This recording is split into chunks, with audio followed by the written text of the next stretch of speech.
Вы смотрите актуальное интервью в студии Сарглана Неустроева. Здравствуйте! В эти дни мы работаем на полях форума креативных индустрий, созданного на Дальнем Востоке. Наш гость – заместитель министра Российской Федерации по развитию Дальнего Востока и Арктики Эльвира Нургалиева. Эльвира Рамиловна, здравствуйте! Рада видеть вас на форуме.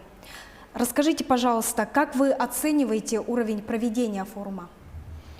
Оцениваю высоко. Это наш третий форум, посвященный креативным индустриям на Дальнем Востоке. И мы видим, что с каждым годом он становится все более масштабным, как с точки зрения участников. В этом году к нам приехало почти 39 регионов страны, половина страны приехала. Он международный, к нам съехало 6 стран. И помимо плотности содержательной, 3 форума высокого организационного уровня, видим, что форум, наверное, впервые в таком масштабе вышел за пределы пространства самой площадки и стал общегородским. Вы видели вчера концерты, которые происходили, завтра не продолжится. Я рада, что креативная экономика в этом смысле выполняет обе свои функции. И экономическую, работая с сообществом, с предпринимателями, и социальную, вовлекая население и создавая смыслы, в том числе здесь, на территории. Удалось ли в полной мере достичь тех целей, которые ставили?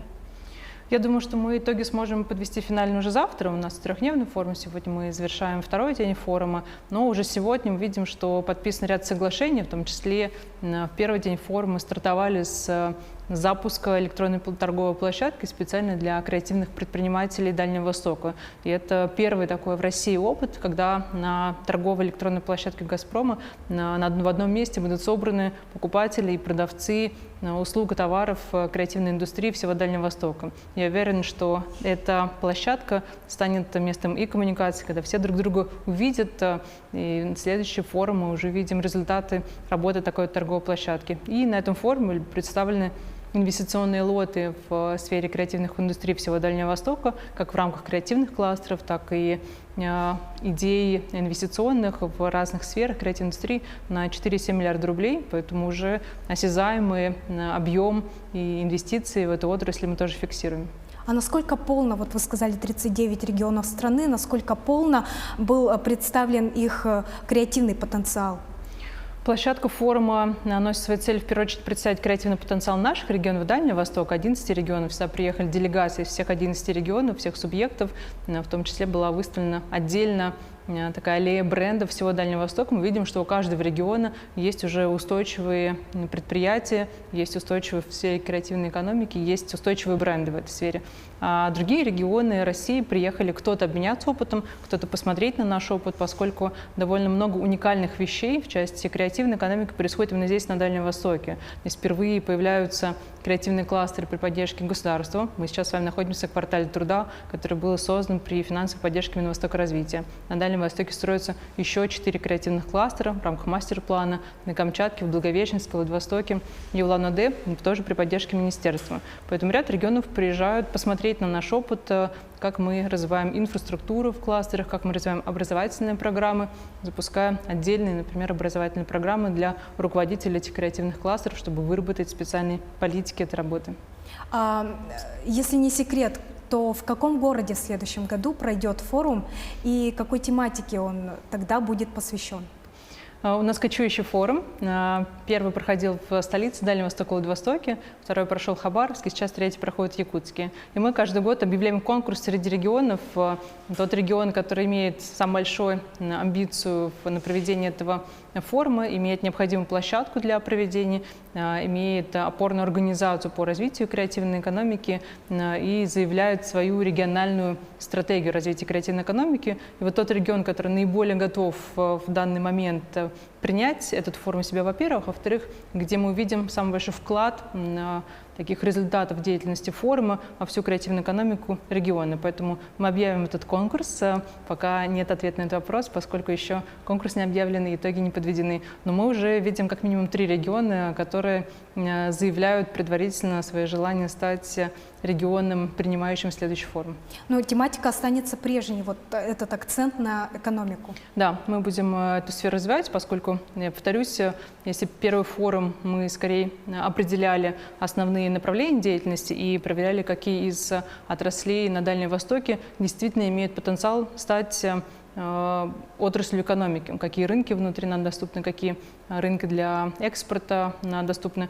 Отраслей экономики креативные довольно много, нужно на чем-то фокусироваться. Вот мы хотели проверить эту ставку. На второй форум в Хабаровске мы посвятили его тому, чтобы сформулировать каркас креативной экономики Дальнего Востока. Во-первых, определить основные фокусы отраслевые для каждого региона, чтобы они были прозрачны, и найти механизмы кооперации, чтобы регионы Дальнего Востока могли усиливать друг друга в сетевом производстве, в сетевом взаимодействии, в создании сети кластеров Дальнего Востока. У нас это получилось от форума к форуму. Мы сегодня уже видим первые такие проекты коллаборации, когда дизайнеры из Владивостока, из Сахалина размещают свои заказы в Биробиджане, когда музеи, строящиеся в Улан-Удэ, проектируются в Хабаровске, или когда мультипликационный фильм, который готовится в Хабаровске, для него снимается, записывается музыка в Улан-Удэ. Поэтому эти ставки наши срабатывают. Сегодня мы на площадке форума ставим себе в первую очередь инвестиционно-экономические цели в сфере креативной экономики.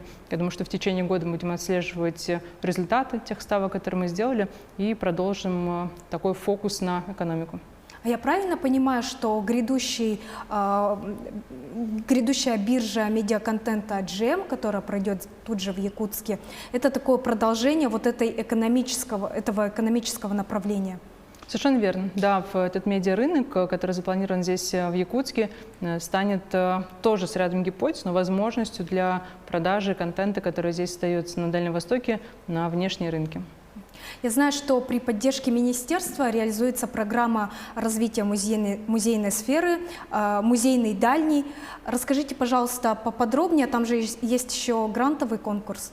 Действительно, мы в прошлом году стартовали большую работу с музеями Дальнего Востока. Мы в рамках мастер-планов на Дальнем Востоке сейчас остается такое несравнимое ни с одним другим макрорегионом количество новых музеев. Строится по дальневосточной концессии музеев Улан-Удэ. Я была там на прошлой неделе, видела, как уже возведены на несколько этажей. Мы спроектировали, тоже при поддержке Министерства, музей на Петропавловск-Камчатском. Надеемся, что в ближайшее время начнется его строительство. И тоже по дальневосточной концессии строится новое здание для музея художественного в Хабаровске. И тоже сейчас уже подготовлена сама площадка. И поскольку такое большое количество новых музеев формируется, создается в рамках мастер-планов, важно, конечно, осмыслять и концепции этих музеев, и то, как музей будут работать не только внутри своих зданий музея, но как музей будет взаимодействовать с сообществом, как музей будет развивать город, как музей станет точкой притяжения для туристов, приезжающих в этот город. Поэтому мы в прошлом году вместе со строительством музеев запустили большую содержательную программу развития музеев Дальнего Востока, музейный дальний. Но не только для крупных музеев, но для всех музеев муниципальных, региональных, частных, федеральных, находящихся на Дальнем Востоке. Мы видели в прошлом году большой отклик, больше 100 музеев Дальнего Востока откликнулись, сформулировали свои проекты развития, мы их поддержали, они получили сопровождение продюсерское, наставническое, подались различные проекты грантов. И действительно, в развитии креативной экономики мы видим такими акторами креативной экономики не только предприниматели, не только новые креативные проекты в анимации, в кино, но и существующие большие культурные институции, такие как музеи, которые на самом деле в себе содержат уже большие знания, глубинные культурные слои, когда они могут быть либо сами, как институция в сфере креативной индустрии, акторами, либо могут быть хорошим фундаментом для новых креативных предприятий. Поэтому наша сейчас задача продолжить этот конкурс. Мы в этом году сейчас стартуем образовательную программу и будем объявлять позже сам конкурс, грантовый конкурс для музеев, который позволит нам действительно вовлечь более интенсивно сами музеи в создание новых креативных продуктов на Дальнем Востоке. А каков размер грантов?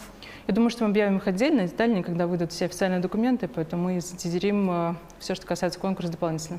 Кто может принимать участие, какие критерии оценки, с чем должны подаваться? Да, все детали мы объявим, когда будет официальное решение, но пока ограничений по участию музеев нет. Это все музеи Дальнего Востока. Замечательный конкурс, и я пожелаю развития музейной сферы. Это было актуальное интервью. До встречи.